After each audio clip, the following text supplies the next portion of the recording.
तुमच्यासोबत आमचे बारसे मामा पण आहेत. बारसे मामा, तुम्ही काय दोन शब्द बोलणार? बोलतो. हॅलो.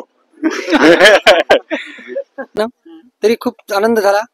आता चले आम्ही नव्या गडावर जुन्या गडावर जाणार, दर्शन घेणार, मग आमच्या ठिकाणाला येणार. रामकृष्ण हरी मंडळी, नमस्कार मित्रांनो. रामकृष्ण हरी वारी पंढरीच्या या भागामध्ये आज आपण निघालो आहे म्हणजे सासवड ते जेजुरी. तर मंडळी बघू शकता, सकाळी सकाळी आम्ही 4 वाजता हा प्रवास सुरू केला होता आणि पाण्याची रिमझिम चालूच आहे, तरी हा प्रवास काय रुकत नाहीये. बोला रामकृष्ण हरी. आमचे सर्व सोबती वारकरी, आमचे बघा पप्पू साखरे, भगवानरावजी बारसे, माझा मावस भाऊ प्रसाद धुमाळ, आमचे बबनराव मामा, रेणुक मामा, सर्व वारकरी मित्र, प्रसाद दक, अजून नाव घ्यायला गेलं तर बरेचसे वारसे म्हणा, साखरे म्हणा, जटाळे बंधू म्हणा, अजून होळकर विरकर, सगळे आमचे वारकरी आमच्या सोबत आहेत. आम्ही पाणी पडत आहे तरी पाय काय थांबत नाहीत. फक्त आम्हाला ओढ आहे माऊलीची, तर आमचे पाय चालत आहेत. पंढरीची वारी. रामकृष्ण हरी.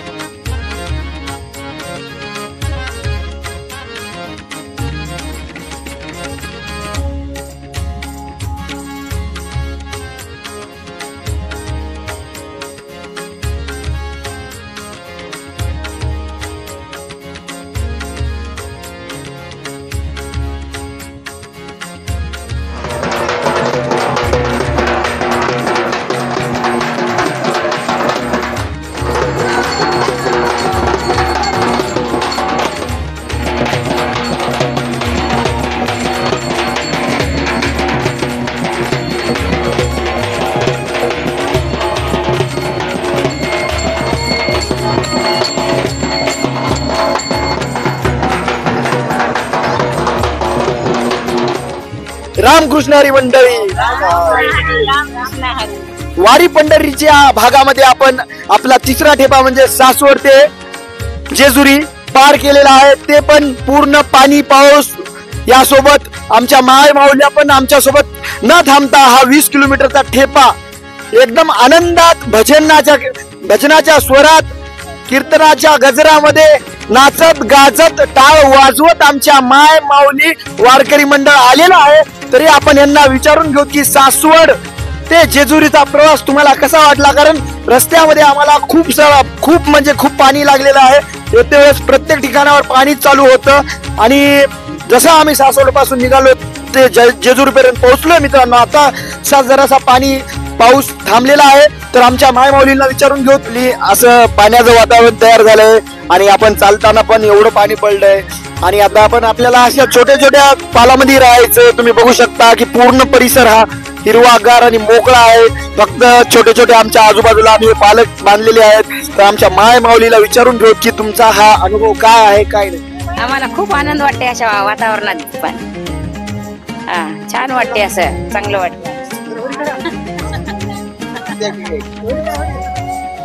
सासवड ते जेजुरी या प्रवासामध्ये एवढं मोठं पाणी पडलं, येते वेळेस थेंब पावसाचे चालूच होते, तरी आमच्या माय माऊली रेनकोट घालून न थकता कुठेच न ठेपा घेता यांनी सतत 20 किलोमीटरचा हा प्रवास पार केलेला आहे. तरी आमच्या माय माऊलींना आपण हे विचारून घेऊ की हा प्रवास कसा होता तुमच्यासाठी काय नाही. आमच्यासाठी प्रवास चांगला होता, आनंदाच होता. आम्ही कुठं बसलो नाही, आम्ही कुठं काही नाही, आनंदात आलो. पाणी पाऊस फुल होतं, कुठं उभं राहिल्या नाही, काही नाही, भजन करीत नाचत गात आल्या. बरोबर. मागचा हा 20 किलोमीटरचा हा प्रवास होता आणि आता आपण या पालामध्ये राहणार आहोत. मागचा जो आमचा ठेपा सासवडचा होता तिथे तरी आम्हाला की एका छानशा अपार्टमेंट खाली विश्रांती घ्यायला जागा मिळाली होती, पण आता जो आमचा हा ठेपा आहे तुम्ही बघू शकता मित्रांनो की संपूर्ण आम्ही उघड्यावरती एका शेतामध्ये पालं टाकून आम्ही राहणार आहोत. तर ह्याचा एक्सपिरियन्स तुम्हाला कसा वाटणार आहे काय नाही, तुम्ही आपण आमच्या वारकरी मित्रांकडून विचारून घेऊ. आम्ही सासवडून 3 वाजता निघाल्या, जेजुरीला आता पोहोचल्या.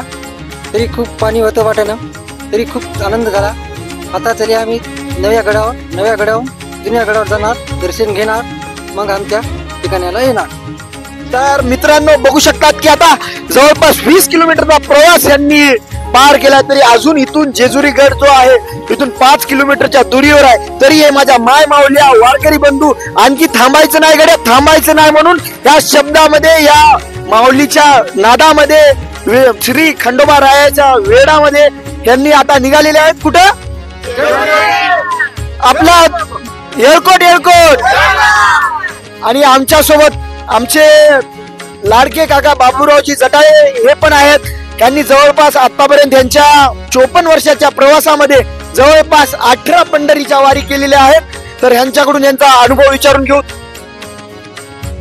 जय मल्हार. आता आम्ही चलो जेजुरीला वरी गडावर. तर आम्ही आता समजे चलून आलेले आहो. मात्र आणि 15 किलोमीटर चलून आलो.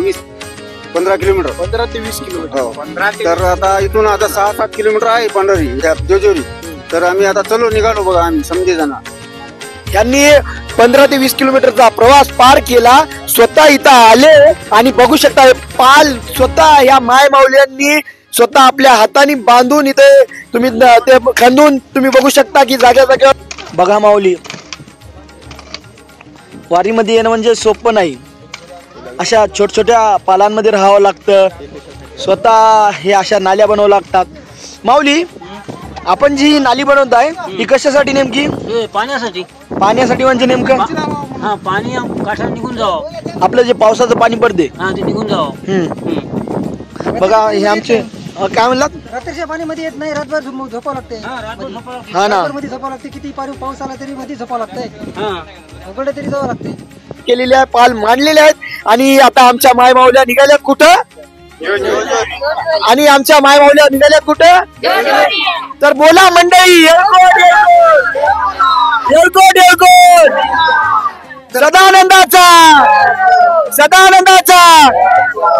तर चला भेटूया आपण पुढील व्हिडिओ मध्ये जेजुरीच्या गडावर. तर चला वारकरी मित्रांनो, मंडळींनो, जय मल्हार. हे जे पाल ठोकलेत मित्रांनो, त्यामध्ये सर्वात मोठा वाटा म्हणजे की हे जे आमचे बंधू आहेत यांनी स्वतः इथं गाडीमध्ये येऊन पहिल्यांदा ह्या आजूबाजूच्या परिसराच्या नाल्या काढल्या आणि नंतर पाल ठोकलेले आहेत. तर त्यांच्याकडून विचारून घेऊ या पाल ठोकण्याचा अनुभव कसा आहे तुमचा, आणि तुम्ही आतापर्यंत किती पंढरपूरच्या वाऱ्या केल्या, काय नाही, त्याबद्दल तुम्ही थोडी माहिती द्या. आणि हा जो अनुभव आहे तुमचा कशा प्रकारे असतो? पाल ठोकण्यामध्ये तुम्हाला काय काय कोणत्या कोणत्या गोष्टीची मदत लागते किंवा काय काय काम तुम्हाला कार्य करावं लागते? माझं नाव धारेश्वर मारुतराव हंबर्डे, राहणार बोंडार. माझी वारीचं वर्ष 4 आहे. तरी या वारीमध्ये दरवर्षीप्रमाणे या वर्षी पाल ठोकण्याचे काम आम्ही करत आहोत. म्हणजे स्वयंसेवक म्हणून की एक माऊलीचा भक्त म्हणून तुम्ही कार्यरत आहात, बरोबर? माऊलीचा भक्त म्हणून. आणि जी सेवा हातामध्ये आमच्या आली ती सेवा आम्ही करतो. असं नाही की कुठलं एक काम हेच करायचं, तसं काय नाही. आम्ही जे काम आमच्या हातामध्ये पडेल, कुठलं पालं ठोकायचं, जेवाय वाढायचं, माऊलीला काय पाहिजे ते समजा बघायचं, हे आम्ही कार्य करतो. अच्छा. तर आमच्या सोबत आमचे बारसे मामा पण आहेत. बारसे मामा, तुम्ही काय 2 शब्द बोलणार? बोलतो. हॅलो. अर्धापूरचे बारशे, बबन गणपती बारशे. आम्ही आता सासवड ते जेजुरी आलो. 15 ते 20 किलोमीटर. आम्हाला काही खूप पाणी ओढलेलं, खूप त्रास ओढलेला, पण आम्ही काही घाबरलो नाही, चलत राहिलो, आलो ठिकाणाला. आता या पालात आम्ही नाल्या काही खणल्या, येणं मदत केली, येणं पालं ठोकले. आता वल्या याच्यात झोपायचं, आम्हाला काही त्रास नाही, आनंदात हो बस. आणि सकाळी 3 वाजता उठून आम्हाला इकडे समोर येणं लागतं. समोर येऊन पालं ठोकण्याची तयारी करणं लागते. काटे कुठे असलेले पालं साफ करून जागा ते पालं ठोकून वारकऱ्यांना जागा साफ करून राहण्यासाठी सोय करून द्यायला लागते. येळकोट येळकोट. जय मल्हार. तर बघू शकता मित्रांनो की वारीला येणं खूप महत्वाची गोष्ट आहे, पण त्यासोबत हे बारीक बारीक जे आपले स्वयंसेवक माऊली भक्त जे असतात यांचा पण खूप मोठा वाटा असतो. कारण आम्ही राहतो या पालांमध्ये, मान्य आहे, पण जेव्हा आपण इथे येऊन थांबतो तेव्हा हा पाल रेडी राहतो. कारण फक्त ह्या आमच्या माय माऊली वारकऱ्यांच्या माऊलींच्या स्वयंसेवकांमुळं. कारण हे समोर येतात सकाळी 3 वाजता समोर येऊन इथली जागा साफ करणे, जागेमध्ये कुठं काट्यांची झाडं म्हणा, काच काही पण राहू द्या, पूर्णपणे साफ करून आम्हाला आजूबाजूचा परिसर साफ करून देतात आणि राहण्याची एक चांगली व्यवस्था करून देतात. आणि हे जे पाल बघताय ते प्युअर वॉटरप्रूफ आहे मित्रांनो. कितीही पाणी पडू द्या, ह्या पालामध्ये थोडंसं पण पाणी येऊ देत नाहीत. कारण हे जे तुम्ही बघताय हे जे नाले आहे ते पूर्णपणे की एका दिशेने काढून दिलेले राहते. या नाल्यांच्या काय सांगू शकता तुम्ही नालीबद्दल? नाली काढल्यामुळे पुरं पाणी एक साइड जावं, म्हणजे पालामध्ये कुठलं पाणी येऊ नये, ही अडचण कुणाला होऊ नये पाणी येण्याची.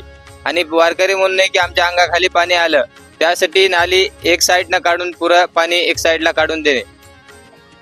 तर रामकृष्ण हरी मंडळी, असा आहे आमचा सासवड ते जेजुरी 3ऱ्या टप्प्याचा प्रवास तुम्ही बघू शकताय. आणि आमचे सर्व वारकरी एकदम आनंदात आणि माऊलीच्या स्मरणामध्ये मस्त नाम स्मरण करत आता आम्ही श्री जेजुरी देवस्थान म्हणजे की खंडेरायाच्या देवस्थानाकडे प्रस्थान करत आहोत. तर अजून असेच तुम्हाला नवीन नवीन व्हिडिओ जर पाहायचे असतील तर माझ्या चॅनलला सबस्क्राईब करा, तुमच्या जवळील माय माऊली मित्रमंडळीला शेअर करा, व्हिडिओ आवडल्यास नक्की लाईक करा. रामकृष्ण हरी मंडळी.